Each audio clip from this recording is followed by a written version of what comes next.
Hello students, how are you? I hope you all are fine. Today's worksheet is worksheet number 40 for class 7 subject English.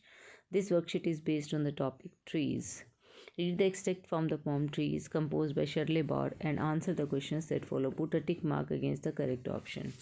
आपको ये जो है passage ये जो worksheet है आपकी पोम ट्रीज़ पर बेस्ड है और ट्रीज़ पोम से आपका ये स्टेंजा लिया गया है, एक्सट्रैक्ट लिया गया है और ये शर्ले बार्ड ने लिखी है। और आपको जो है टिक मार्क करना है करेक्ट ऑप्शन। जो भी क्वेश्चंस पूछे हुए हैं उनके नीचे ऑप्शन दिए गए हैं, जो राइट ऑप्शन है उसको टिक मार्क करना है। स्टेंजा के बेस पर क्वेश्चन दिए गए हैं, पहले हम स्टेंजा को समझते हैं। Trees are to make cool shade in summer. Trees जो होते हैं वो छाया के लिए होते हैं, ठंडी छाया देते हैं गर्मियों में। Trees are to make no shade in winter. और ट्रीज़ इसलिए भी होते हैं कि सर्दियों में जो है हमें छाया की ज़रूरत नहीं होती है, तो सर्दियों में पेड़ों के अंदर से जो है धूप आती है, पेड़ों के पत्तों के बीच बीच में से जहाँ जगह होती है। Trees are for apples to grow on and pears. Trees होते हैं ताकि इन पर एप्पल्स ग्रो कर सकें या पियर्स ग्रो कर सकें। तो ये दोनों फ्रूट हैं आपके, एप्पल सेब हो गया, पियर आपका नाशपाती हो गया। तो trees are to chop down and call timber. टीयर्स जो ट्रीज़ होते हैं वो इसीलिए भी होते हैं कि उनको काट कर जो है लकड़ी बनाई जा सके। Trees make mothers say what a lovely picture to paint. और ट्रीज़ को देख कर जो है जो मदर्स हैं वो ये कहती हैं कि what a lovely picture to paint, की कितनी सुंदर तस्वीर है, इस तरह की तस्वीर पेंट की जा सकती है। Trees make father say what a lot of leaves to rake this fall. आप ट्रीज़ को देखकर फादर्स ये कहते हैं कि कितने सारे पत्ते हैं जो इसके वो नीचे गिर रहे हैं, उनको जो है किस तरीके से स्वीप करना है। मतलब लीव्स और टू रेक दिस फॉल का मतलब है कि जब पत्ते गिरते हैं ऑटम सीज़न के अंदर तो उनको इकट्ठा किया जाता है, किस तरीके से उन्हें स्वीप किया जाता है। तो उसे देखकर, उसके पत्तों को देखकर पिता हमेशा यही कहते हैं कि कितने सारे पत्ते हैं और इसके फॉल को किस तरीके से जो है लीव्स का जो फॉल हुआ है उसको इकट्ठा किस तरीके से किया जाएगा। Trees are very useful for us, we must dash them. अब 4 ऑप्शन दिए हैं हमें कि ट्रीज़ हमारे लिए यूज़फुल है, हमें क्या करना चाहिए, वी मस्ट प्रोटेक्ट दैम, हमें प्रोटेक्ट करना चाहिए। तो ये ऑप्शन ही सही रहेगा। चॉप डाउन तो काटना हो जाएगा, काटने नहीं चाहिए। डेकोरेट का भी ऑप्शन ठीक नहीं, वर्शिप भी पूजा करनी चाहिए। तो हमें मेनली प्रोटेक्ट करना चाहिए, ट्रीज़ की रक्षा करनी चाहिए। What do trees give in summer.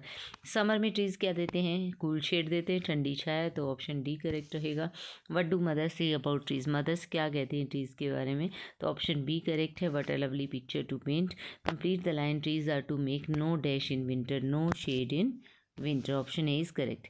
Answer the following questions. What are trees chopped for, किस लिए ट्रीज़ को चॉप किया जाता है, वुड के लिए किया जाता है, टिम्बर के लिए किया जाता है, तो आप वुड भी लिख सकते हैं या ऑप्शन में आप टिम्बर भी लिख सकते हैं। Which two fruits have been mentioned in the poem, कौन कौन से टू फ्रूट्स का जिक्र हुआ है, एक जिक्र हुआ है एप्पल का और दूसरा जिक्र हुआ है पियर का। How are trees useful for human beings, list any 3 uses. Trees कैसे यूज़फुल हैं ह्यूमन बींग्स के लिए, 3 यूज़ बताने हैं। तो ट्रीज़ जो हैं वो क्या करते हैं, गिव अस कूल शेड, पहले बताया गया कि कूल शेड देते हैं, हमें ठंडी छाया देते हैं पेड़ में, ये पोम के अंदर हमें बताया गया है। और उसके बाद जो है एक शेड की स्पेलिंग आप लिख सकते हैं SHADE, ये स्पेलिंग रहेंगे शेड के, SHADE। इस तरीके से आप स्पेलिंग को लिख सकते हैं। थोड़ा ओवर राइटिंग हो गया यहाँ पर, तो ये स्पेलिंग रहेंगे। कोल शेड देते हैं, उसके बाद हमें क्या देते हैं, पेड़ ऑक्सीजन देते हैं, आप ये लिख सकते हैं गिव अस, पेड़ हमें क्या देते हैं, ऑक्सीजन भी देते हैं। ठीक है, ये आप लिख सकते हैं।